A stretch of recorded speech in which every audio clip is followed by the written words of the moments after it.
Hey, Dennis Leppell, and I'm with Florin Deleanu. We're back on the Chicago lakefront Powerlining. We first brought you Powerlining on Midwest Outdoors TV way back in 1987 with episode 76. Did it again right around episode 550, and we did it again a couple years ago, and you guys loved it so much, we're doing it again. So Florin, we're gonna launch some weights out into the lake and catch us some coho today, aren't we? That's right. So why don't we get this thing loaded and fire for effect. So we got a little wadding going down for cushion for the weights to create a seal so we can get a good launch. This is the weight. Now what is that, about a 4-ounce weight?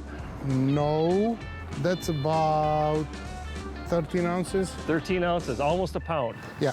Normally we use like 10-ounce weights, but because it's current and wavy, I'm gonna use a little heavier weights. Okay. To make sure they stay there. All ready? Ready. Woo! You're gonna get pulled out. It's getting close. Now that's a shot. How far do you think that went? Well, I got 300 yards of line there, so. Plus another 50 on the rubber band? Yeah, we'll see. All right. What we're doing is firing out a very heavy weight attached to a surgical rubber band, essentially, and going out about 300, 400 yards. From there, we'll use the tension of that rubber band as Florin's pulling the line back in. We use the tension of the rubber band to pull out a trot line. That trot line is going to have anywhere from 25 to 50 hooks on it, and you can bait it with minnows, shrimp, whatever you want, really. Essentially, it's a modified potato gun. It's all home built, although there are a couple local tackle shops that will sell the rigs now without the CO2 canister, and they use them to catch anything from salmon and trout to perch and sometimes bass. The weight sits on the bottom, and it has the tendency to go all the way down. Mm-hmm. So that's when you use some floats. Okay. And we're gonna adjust the length. I'm gonna use about 4 feet of my leaders. Right. And I have 2 feet on each leader. So we're primarily targeting coho today, which typically stay in about the top 10 to 15 feet of the water column. So we're gonna fish about 6 feet down. Right. But we can adjust it really easy.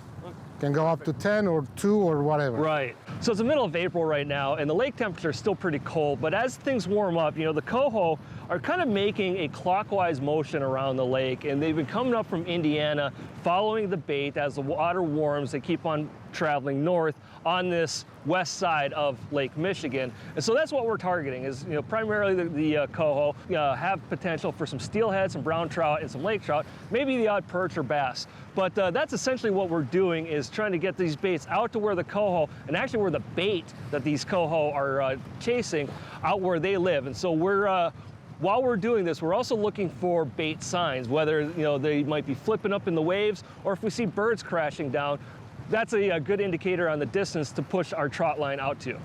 So you got your color combinations to try to match the spawn, the eggs of the natural fish here.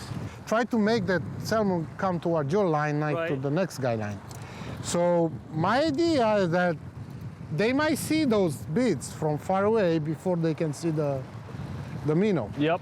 So if they see something, they might come my way, then they will see the minnow, they'll smell. I don't know how they go, by sight or by smell. I don't know how they go. Probably, 6 of one, half dozen of the other, a combination of both. So if they will see it, they will make them come my way, not the other guys. So now, Florin, now this is a suffix line that you're using, a special vinyl coated line, right? Yes. It's actually a tip-up line. Okay. But I like it because it has no memory, and not only that, but so it's not gonna get a mess.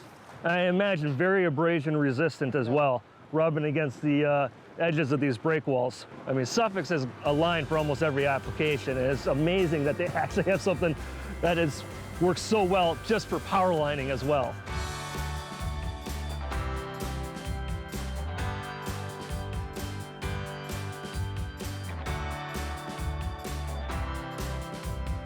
All right, the rain came in, we had to shut down, so it's a different day. We are over in Montrose Harbor on the north side of Chicago now, and Florin, we got one on. Yay!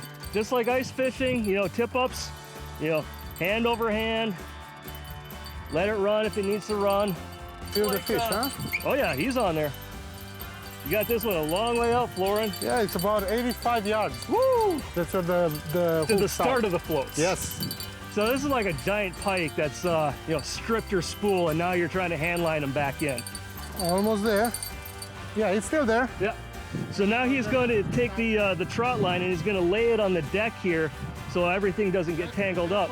Okay, but I see the fish over here. Yeah, you can see the fish now. Yep, our Coho salmon. There we go. Actually, it's decent size. He is decent size, perfect griller size. Yeah, springtime coho. All right, Florin, that's a nice grill size Coho, huh? Yeah, springtime coho. Nice, nice. Hopefully there's many more coming from there. So guys, that's power lining in a nutshell. You know, potato gun with a trot line and catch yourself some nice Coho out on any of the Great Lake lakefronts. Hey, I'm Dennis Leppell for Florin Deleanu. Midwest Outdoors will be right back.